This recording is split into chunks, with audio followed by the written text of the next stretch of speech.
जय श्री राम। कहानी का शीर्षक है जवान होते शेर के बच्चे। घने पेड़ों की छाया में एक शेरों का झुंड आराम कर रहा था। धूप तेज थी, परंतु मंद मंद हवा भी चल रही थी। इस विशाल जंगल में तरह तरह के जानवर थे, पर जंगल में राज तो शेरों का ही होता है। शेर के इस झुंड में कई शेरनियां भी थी, परंतु सबसे बड़े जो आकर्षण का केंद्र थे वो उस झुंड के 3 छोटे छोटे शावक थे। शेर के छोटे छोटे बच्चे थे। जंगल का राजा शेर पेड़ की घनी छांव में आराम कर रहा था, ऊँघ रहा था, और शेरनियां भी अगल बगल ऊँघ तो रही थी, बट चौकन्ना थी, सतर्क थी। और ये जो 3 नन्हे शावक थे, ये अपनी उछल कूद में मस्त थे, व्यस्त थे। कभी नीचे कूदते तो कभी वो जंगल के राजा शेर के पीठ पर कूदते, कभी उनके पैर पर कूदते, कभी जंगल के राजा शेर का कान पकड़ करके खींचते और इतराते। तो इस तरीके से जो शावक, नन्हे नन्हे जो शावक थे, वो जंगल के राजा शेर पर, उनके शरीर पर खेलते रहते। और जंगल का राजा शेर बिना अपनी नींद की चिंता किए हुए, बिना अपनी परेशानी का चिंता किया हुआ अब लेटे हुए थे। बीच बीच में रह रह करके वो अपने बच्चों को दुलार लिया करते थे, चाट लिया करते थे, पुचकार लिया करते थे। अपनी नींद में खलल होने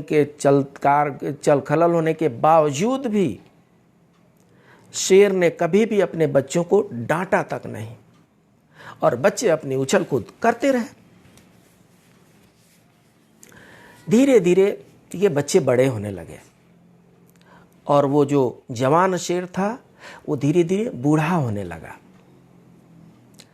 बच्चे जैसे जैसे बड़े होते गए, इनकी बदमाशियां भी बड़ी होती गई, शरारतें भी बढ़ती गई, शौकियां भी बढ़ती गई।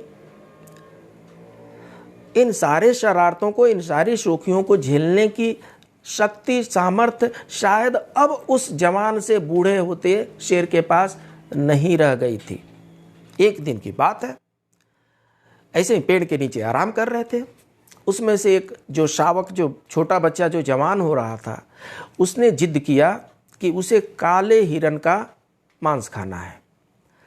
तो वैसे तो जंगल में शिकार करने के लिए शेरनियां ही फेमस हैं।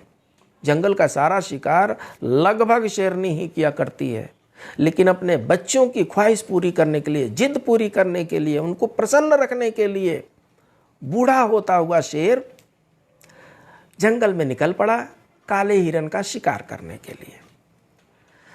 थका मांदा वो बूढ़ा शेर थोड़ी देर में आया, एक हिरन का शिकार करके लाया। उसे काला हिरन तो नहीं मिला, एक नॉर्मल हिरन का शिकार करके लेकर के आया। परंतु यह क्या, शावक देख करके भड़क गए। शावक चिल्लाने लगे उस बूढ़े शेर पर, आप हमारी इतनी भी इच्छा पूरी नहीं कर सकते? क्या करते रहते हैं आप? आपको हमने बोला था काला हिरन का मांस लाने के लिए, और आप साधारण हिरन का मांस लेकर के चले आए। और पता नहीं क्या क्या भला बुरा उस शावकों ने अपने बूढ़े शेर को सुना दिया।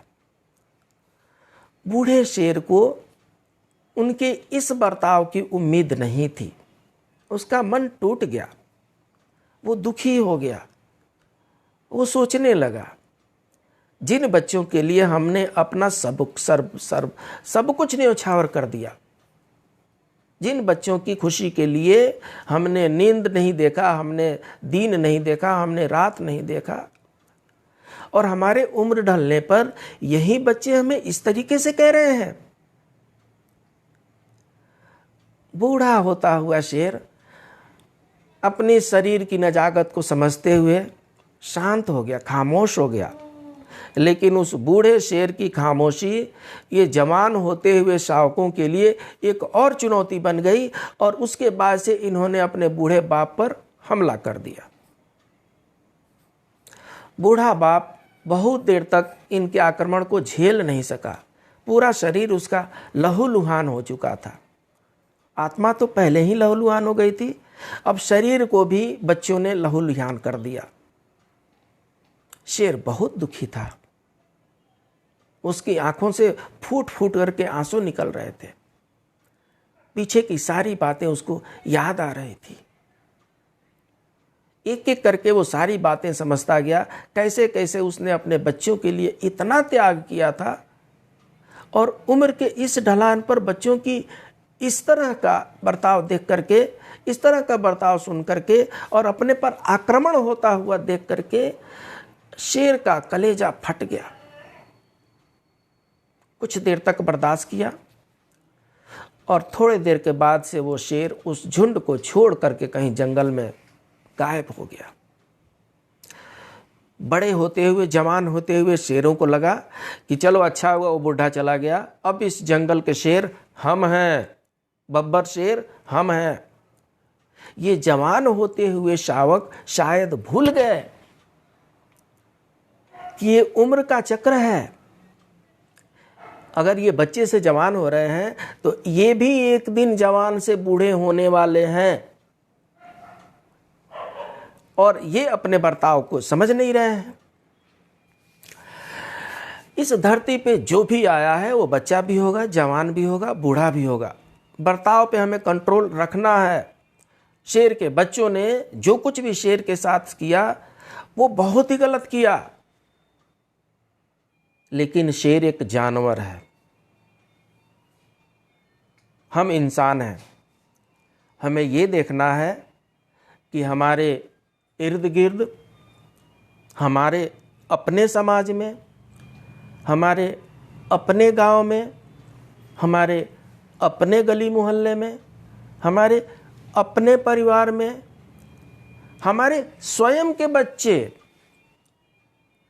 कहीं जानवरों जैसा बर्ताव तो नहीं सीखते जा रहे हैं, कहीं जानवरों जैसा व्यवहार तो नहीं करते जा रहे हैं। अगर ऐसा है तो ये चिंतन की बात है, क्योंकि कुछ न कुछ तो जानवर में और इंसान में फर्क होनी ही चाहिए। जानवर के बच्चों ने क्या जो भी कुछ किया अच्छा नहीं किया, लेकिन अगर इंसान के बच्चे भी वैसे ही करेंगे तो ये अत्यंत ही दुखद बात होगी। ये संस्कारों पर एक बहुत बड़ा कुठाराघात होगा।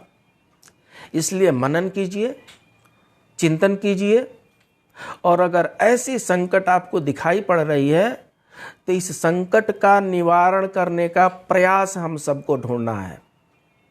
फिर मिलते हैं एक नई कहानी के साथ, तब तक के लिए जय श्री राम।